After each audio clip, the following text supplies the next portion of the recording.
Live from the world's capital markets, here are the latest financial headlines brought to you by News Factory.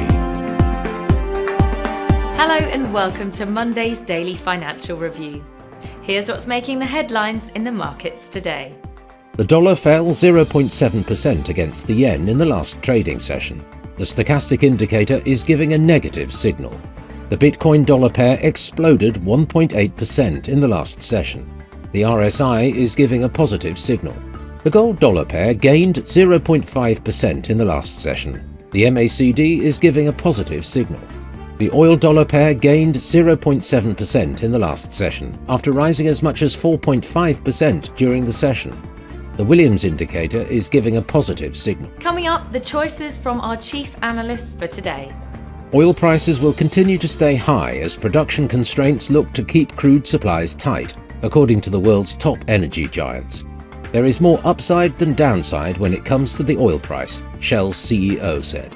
British businesses do not expect any growth over the next 3 months as a surging cost of living squeezes consumer demand, a monthly survey showed. Japan's yen surged and is on track for its biggest weekly rise in 4 months against the dollar, on bets that US interest rates are nearing a peak after data showed the world's biggest economy unexpectedly contracted in the June quarter. Those were today's major economic events. And now, moving on to world financial headlines.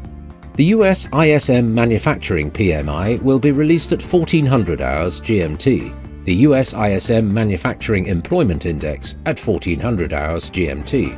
Germany's retail sales at 0600 hours GMT. The Dutch Market Manufacturing PMI will be released at 0700 hours GMT. Japan's Jibun Bank Manufacturing PMI at 0 hours and 30 minutes GMT. Japan's monetary base at 2350 GMT. We hope that you've enjoyed Monday's financial review. On behalf of all of us here, we wish you a productive trading day. Be sure to join us tomorrow morning for the latest news and events from the financial markets.